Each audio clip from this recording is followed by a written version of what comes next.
Hi, it's story time again. Are you ready for another tale? Wonderful. Well, if you settle down, close your eyes and listen. I will read for you The Colony of Cats. Long, long ago, as far back as the time when animals spoke, there lived a community of cats in a deserted house they had taken possession of, not far from a large town. They had everything they could possibly desire for their comfort, and they were well fed and well lodged. And if by any chance an unlucky mouse was stupid enough to venture in their way, they caught it, not to eat it, but for the pure pleasure of catching it. The old people of the town related how they had heard their parents speak of a time when the whole country was so overrun with rats and mice that there was not so much as a grain of corn nor an ear of maize to be gathered in the fields, and it might be out of gratitude to the cats who had rid the country of these plagues that their descendants were allowed to live in peace. No one knows where they got the money to pay for everything, nor who paid it, for all this happened so very long ago.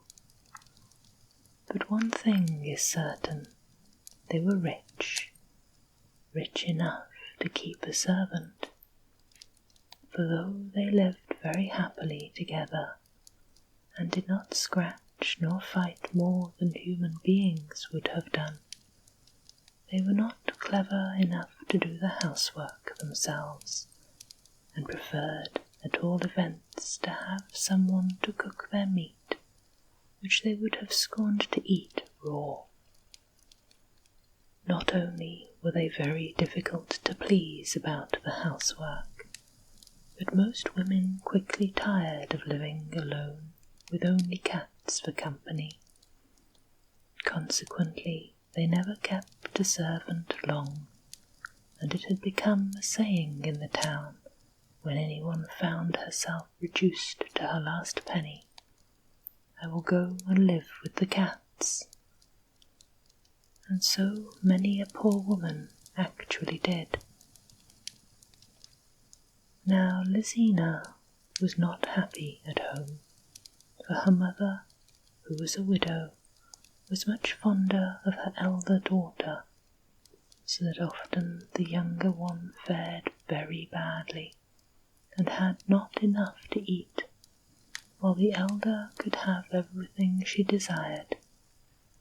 And if Lizena dared to complain, she was certain to have a good beating. At last the day came when she was at the end of her courage and patience, and exclaimed to her mother and sister, "As you hate me so much, you will be glad to be rid of me, so I am going to live with the cats." "Be off with you," cried her mother, seizing an old broom handle from behind the door. Poor Lizena did not wait to be told twice, but ran off at once and never stopped till she reached the door of the cat's home. Their cook had left them that very morning, with her face all scratched, the result of such a quarrel with the head of the house that he had very nearly scratched out her eyes. Lizena, therefore, was warmly welcomed, and she set to work at once to prepare dinner, not without many misgivings as to the tastes of the cats and whether she would be able to satisfy them. Going to and fro about her work, she found herself frequently hindered by a constant succession of cats, who appeared one after another in the kitchen to inspect the new servant. She had one in front of her feet, another perched on the back of her chair while she peeled the vegetables. A third sat on the table beside her, and 5 or 6 others prowled about among the pots and pans on the shelves against the wall. The air resounded with their purring, which meant they were pleased with their new maid. But Lizena had not yet learned to understand their language, and often she did not know what they wanted her to do. However, as she was a good, kind-hearted girl, she set to work to pick up the little kittens which tumbled about on the floor. She patched up quarrels and nursed on her lap a big tabby, the oldest of the community, which had a very lame paw. All these kindnesses could hardly fail to make a favourable impression on the cats, and it was even better after a while, when she had had the time to grow accustomed to their strange ways. Never had the house been kept so clean, the meats so well served, nor the sick cats so well cared for. After a time they had a visit from an old cat, whom they called their father, who lived by himself in a barn at the top of the hill, and came down from time to time to inspect the little colony. He too was much taken with Lizena, and inquired on him first seeing her, "Are you well served by this nice black-eyed little person?" And the cats answered in one voice, "Oh yes, Father Gatto, we never had so good a servant." At each of his visits the answer was always the same, but after a time the old cat, who was very observant, noticed that the little maid had grown to look sadder and sadder. "What is the matter, my child? Has anyone been unkind to you?" he asked one day when he found her crying in the kitchen. She burst into tears and answered between her sobs, "Oh no, they are all very good to me, but I long for news from my home. I pine to see my mother and my sister." Old Gratto, being a sensible cat, understood the little servant's feelings. "You shall go home," he said, "and you shall not come back here unless you please. But first you must be rewarded for all your kind services to my children. Follow me down to the inner cellar where you have never been yet, for I always keep it locked and carry the key with me." Lizena looked around her in astonishment as they went into the great vaulted cellar underneath the kitchen. Before her stood the big earthenware water jars, one of which contained oil, the other liquid shining like gold.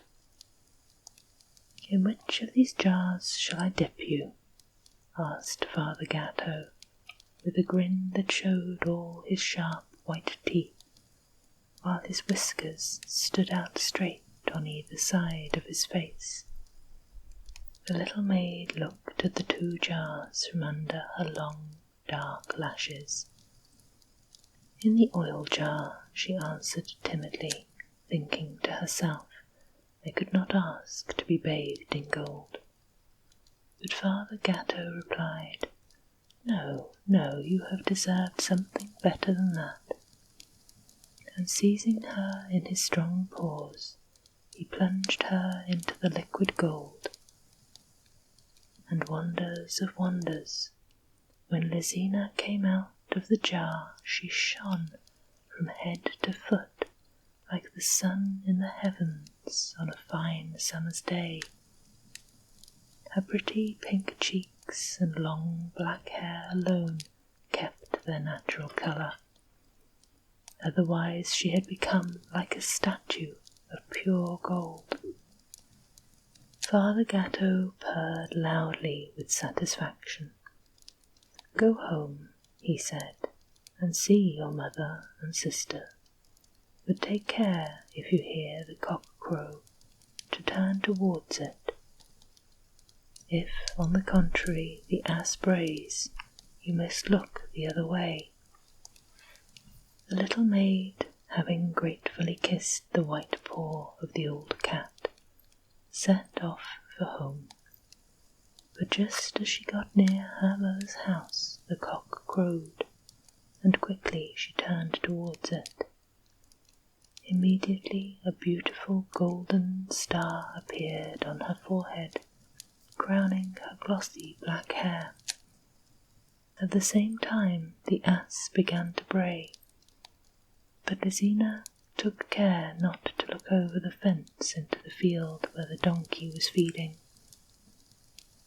Her mother and sister, who were in front of the house, uttered cries of admiration and astonishment when they saw her, and their cries became louder still when Lizena, taking her handkerchief from her pocket, drew out also a handful of gold. For some days the mother and her 2 daughters lived happily together, for Lizena had given them everything she had brought away, except her golden clothing, for that would not come off, in spite of all the efforts of her sister, who was madly jealous of her good fortune. The golden star, too, could not be removed from her forehead, but all the gold pieces she drew from her pockets had found their way to her mother and sisters. "I will now go and see what I can get out of the kitties," said Papina, the elder daughter, one morning as she took Lizena's basket and fastened her pockets into her own skirt. "I should like some of the cat's gold for myself," she thought, as she left her mother's house before the sun rose.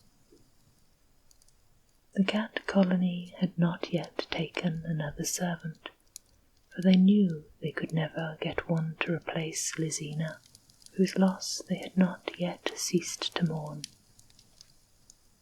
When they heard that Papina was her sister, they all ran to meet her. "She is not in the least like her," the kittens whispered amongst themselves.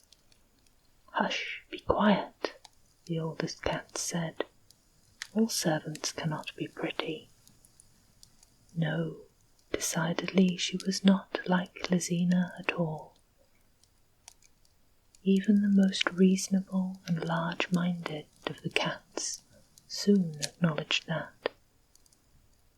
The very first day she shut the kitchen door in the face of the tomcats, who used to enjoy watching Lizena at her work, and a young and mischievous cat who jumped in by the open kitchen window and alighted on the table, got such a blow with a rolling pin that he squalled for an hour. With every day that passed, the household became more and more aware of its misfortune. The work was as badly done as the servant was surly and disagreeable. In the corners of the room there were collected heaps of dust. Spiders' webs hung from the ceiling and in front of the window panes. The beds were hardly ever made, and the feather beds, so beloved by the old and feeble cats, had never once been shaken since Lizena left the house. At Father Gatto's next visit, he found the whole colony in a state of uproar. "Caesar has one paw so badly swollen it looks as if it were broken," said one. "Papina kicked him with her great wooden shoes on. Hector has an abscess on his back, where a wooden chair was flung at him, and Agrippina's 3 little kittens have died of hunger beside their mother, because Papina forgot them in their basket in the attic. There is no putting up with the creature. Do send her away, Father Gatto. Lizena herself would not be angry with us. She must know very well what her sister is like. Come here, said Father Gatto in his most severe tones to Papina, and he took her down into the cellar and showed her the same 2 great jars that he had shown to Lizena. In which of these shall I dip you? He asked. And she made haste to answer, in the gold, in the liquid gold, for she was no more modest than she was good and kind. Father Gatto's yellow eyes darted fire. You have not deserved it, he uttered, in a voice like thunder, and seizing her he flung her into the jar of oil, where she was nearly suffocated. When she came to the surface, screaming and struggling, the vengeful cat seized her again and rolled her in the ash heap on the floor. Then when she rose, dirty, blinded, and disgusting to behold, he thrust her from the door, saying, Begone, and when you meet a braying ass, be careful to turn your head towards it. Stumbling and raging, Papina set off for home, thinking herself fortunate to find a stick by the wayside with which to support herself. She was within sight of her mother's house when she heard in the meadow on the right the voice of a donkey loudly braying. Quickly she turned her head towards it, and at the same time she put her hand to her forehead, where, waving like a plume, was a donkey's tail. She ran home to her mother as fast as her legs would carry her, yelling with rage and despair, and it took Lizena 2 hours with a big basin of hot water and 2 cakes of soap to get rid of the layer of ashes which Father Gatto had adorned her. As for the donkey's tail, it was impossible to get rid of that. It was firmly fixed on her forehead, as was the golden star on Lizena's. Their mother was furious. She first beat Lizena unmercifully with the broom. Then she took her to the mouth of the well and lowered her into it, leaving her at the bottom, weeping and crying for help. Before this happened, however, the king's son, passing the mother's house, had seen Lizena sewing in the parlour, and had been dazzled by her beauty. After coming back 2 or 3 times, he at last ventured to approach the window and to whisper in the softest voice, Lovely maiden, will you be my bride? And she had answered, I will. The next morning, when the prince arrived to claim his bride, he found her wrapped in a large white veil. It is so the maidens are received from their parents' hands, said the mother, who hoped to make the king's son marry Papina in place of her sister, and had fastened the donkey's tail around her head like a lock of hair under the veil. The prince was young and a little timid, so he made no objections and seated Papina in the carriage beside him. Their way led past the old house inhabited by the cats, who were all at the window, for the report had gone about that the prince was going to marry the most beautiful maiden in the world, and upon whose forehead shone a golden star, and they knew that this could only be their adored Lizena.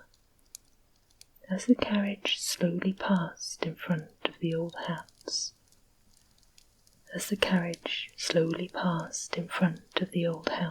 where cats from all parts of the world seemed to be gathered, a song burst from every throat. Mew, mew, mew, Prince, look quick behind you. In the well is fair Lizena, and you've got nothing but Papina. When he heard this, the coachman, who understood the cat's language better than the prince his master, stopped his horses and asked, "Does your highness know what the grimalkins are saying?" And the song broke forth again, louder than ever. With a turn of his hand, the prince threw back the veil and discovered the puffed-up, swollen face of Papina, with the donkey's tail twisted around her head. "Traitress!" he exclaimed, and ordered the horses to be turned around. He drove the elder daughter, quivering with rage, to the old woman, who sought to deceive him. With his hand on the hilt of his sword, he demanded Lizena in so terrific a voice that the mother hastened to the well to draw her prisoner out. Lizena's clothing and her star shone so brilliantly that when the prince led her home to the king his father, the whole palace was lit up. The next day they were married and lived happily ever after, and all the cats, headed up by old Father Gatto, were present at their wedding. Peaceful slumbers. Sleep sweet.